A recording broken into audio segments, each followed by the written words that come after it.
Good morning, you beautiful people. I'm not sure if you can remember this land, but this is a land that I sold a while ago. Major earthworks, and our sadness was that people were going to flatten out all of the earthworks and all of the water capturing structures that were on here, and there's plenty. And the guy that bought it, I tried to explain to him the principles behind water harvesting, but his whole idea is just to flatten out the land. Take all the swales out, flatten all the walls, kill all the dams, and have flat land. In any case, there are 4 wild steers, I think that's the right word, young cattle that's been castrated on this land.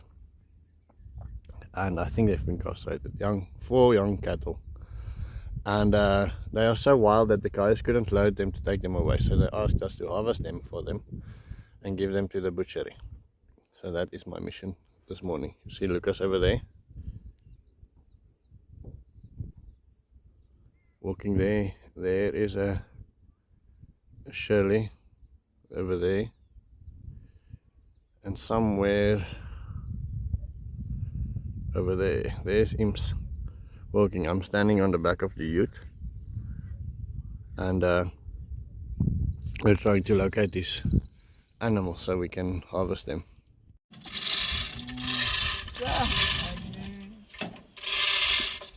So this is my current life. The rain is on its way. I've got check that smile.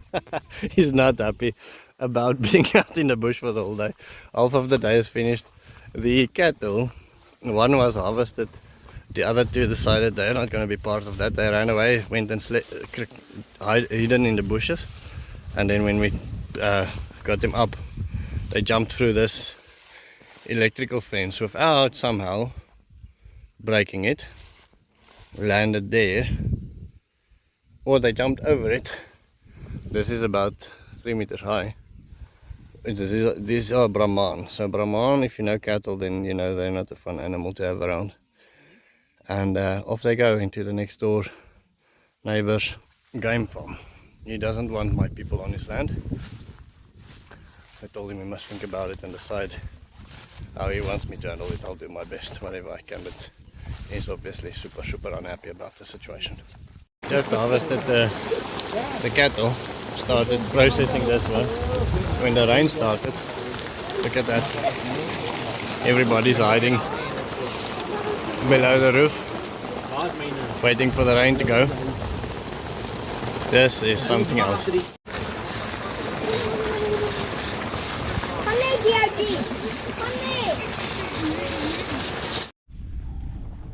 So finally I have a chance to make a rain video. The rain has let up.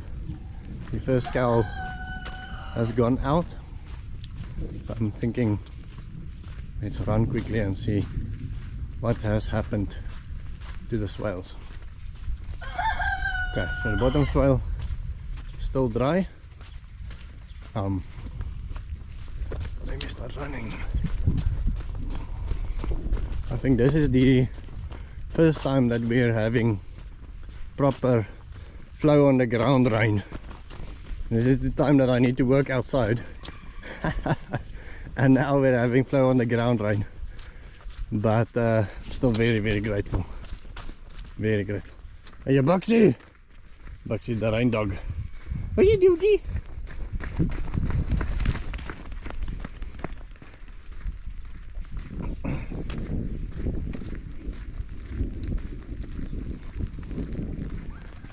How cool is this?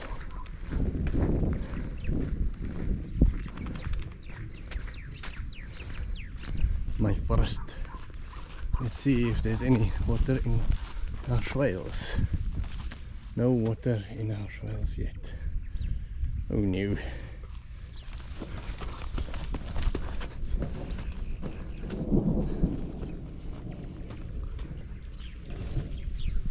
No water in that dam yet. I'm sure Beish's dam will look a bit different. I haven't been in this camp in a while. We had obviously took all the animals out because the pumpkins disappeared. Just by the way, show you what these African smiles look like. over here. They look quite grand. Yeah, not like they filled up. Im showed me the videos from his neighbor in the township, how that African swales fills up there. I think that is just the coolest thing ever. Check old planting pits, they are still filling up. So harvesting water long after we've planted them. This is just some birdseed from the last year. They're still producing. Sorghum. See how awesome they are doing. I can't see on the screen, I'm using the GoPro. Don't want to use prefer not to use my phone in the rain. It's not my best phone, it's my only phone. And today was absolutely chaos with those animals breaking into the other people's land. They were obviously severely unhappy with me. He didn't even want to shake my hand when he led me onto his property to go collect the animals. Yeah, they'll get over it. They get better again too. You can only do your best. Okay, so Besh is down. You can't see it, but there is a crap ton of water here. Because it's so overgrown, it's so difficult to see. I'm on. Nice thing about the deserted landscape is that you can see all the water. Now it's so overgrown, you can only see little puddles. But this is quite deep. This is Dano depth, one small Dano or half Lucas. And you can see there's water there, behind there, and so that's awesome. We can quickly run to the river. I can hear Bugs splashing there in the water. Hey Bugs, pretty fifth.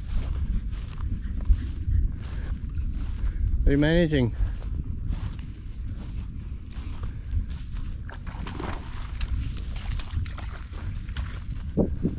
Water's still rushing in, even though the rain has stopped. This is cool. Water rushing into the property. This plant, I've been thinking this must be castor oil or something. It's quite a big thing. Yeah, you can see water still rushing in. Super happy with this. Very little water running past here. I don't think any water actually running past here at all. I think all the water goes into our land. So these things, let's just go back to them quickly. This is the that plant that's connected to the amaranth.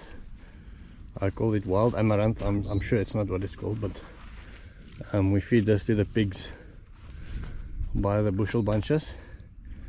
And this, I think I call this castor oil. I'm sure it's not. Maybe one of you can help.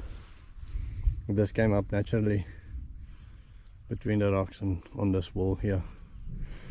Alright, alright. Let's go see if the river perhaps came down.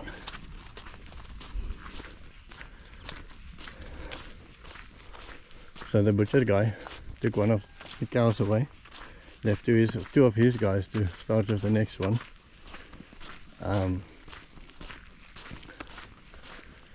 And so I took the chance to quickly run away and make a rain video. These guys are now slowly processing the next one. My guys went with him to offload the first steer. Well, actually it's the second steer, and the third one, the first one we processed in the veld, and then there's two we processed here at the campsite over here. But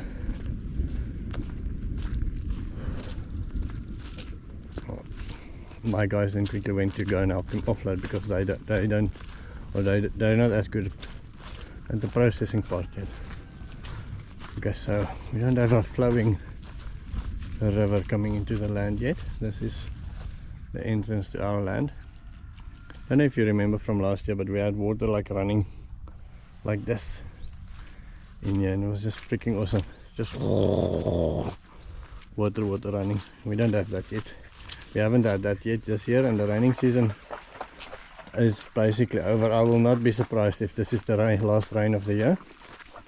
I'll be sad, but I won't be surprised. And then from here the waters run into the overgrown river. This is Lucina branches that I've placed here to hold some of the soil back. Actually no, sorry, these are acacia. I did place some Lucina branches, but I think they're a little bit more deeper in. I wanted to have some Lucina sprout here, and I did. Lucina sprouts very well. The only sad thing about Lucina is that, or the only attribute of Lucina that makes it difficult to grow here, is that it's really nice tasting. So no Lucina left. It was eaten. Alright, let's go. Let's go. Bugsy is enjoying life there. Digging something. I can't see on the screen at all, so I'm gonna end up tonight and then I'm gonna look at this footage and I realize that I've been videoing myself or something. I see this is gonna happen. I need to adjust the settings. Initially I had his wife bring his father to take the steer away, and then I realized the road becomes very, very slippery, so he didn't want his wife to drive on the slippery roads. When Andre was here, one of the things that was highlighted from our cultures is that in our culture we rarely have our wives drive the car while we sit in the passenger seat. They drive and go to do groceries, etc. But when both of us are in the car, normally it's the husband that drives. And it's, for us, it's very strange when the Europeans comes here and half of the time the wife drives and half of the time the husband drives. So, but when I'm very sick or tired, I have my wife drive, and my brother, for instance, he's like, "Are you even a man? You know, what the hell are you doing having your wife drive you around?" It's just interesting observation between the two cultures. So I'm not stuck on that part of my culture, but observing it is quite a bit of fun, and seeing how other cultures vary from us. Giant lightning strike was there now.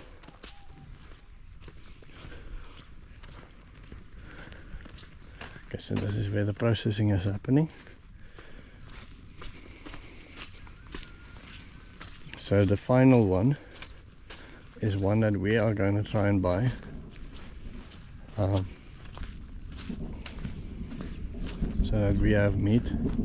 The guy whose land that is owes me a bit of money, and so taking the steer from him instead of money will make it lighter on his life, and will also supply us with meat for a very, very, very long time. So our questions for ourselves was whether we're gonna do half now, or whether we're gonna take the whole thing. And so we decided to buckle up and cut on other things and take a full steer. I've never done that before. And if it wasn't that he owed me money, I don't think I would have done that. I think that it's a crazy amount of money, but it's it's less than half the price than what we would pay in the shops. Plus the butcher said he'll work it for me, so he'll process it into the various cuts, etc. And all that he wants is the innards. He'll sell the innards, and with that money he'll pay for processing my beef. So I think that's a wonderful deal. The innards normally would have gone to my workers in any case. I'll just have them, pay them with something else, or not pay them, reward them for all their efforts with something else. It's not a payment, normally it's just a perk. It's not considered money exchanging hands. It's just common courtesy that I give them those parts. But in any case, I'll give them something else. And in exchange for that, we get a full processed beef. Alright, my friends, it's the next morning. I see my hair is getting so long that I have to start brushing it again. The land is wonderful and green. This is a sad thing that just happened here. I don't know if I should show you this. But Diesel is sitting with all the rabbits dead. I don't know how the dogs got in there. Maybe somebody didn't close the door properly when we went to feed the owls last night. Oh, this is going to be tears now. I have to share that with the world, with my family now. Dogs and rabbits. And those rabbits out of that cage. Fort knocks that thing and somehow they get out. Anyway, that is going to be the beginning of my next day. Today I'll be able to do all the things that I was supposed to do yesterday. I was supposed to drive to Ocho yesterday to work on that project. That rained out, I never got there. We were supposed to spend 2 hours in the veld. I ended up spending the whole day in the bush hunting cattle. I've never hunted cattle before, but we had to track them, and like you would do wild animals. The big difference between this thing and a wild animal is they hide in the bushes. They would hide 20 meters away from you. If you walk past them and you don't see them, then they jump up and they run for 100 meters, then they go lie down in the bush again. It's a very different hunt than you would hunt a wild animal. And then obviously they're aggressive. These things are very, very aggressive. So that's the next step. That's why they were never loaded on trucks, because they would just break everything. So it was an interesting story. Anyhow, that is going to be the end of my day. I'm gonna break the bad news to my daughter. I will see you tomorrow.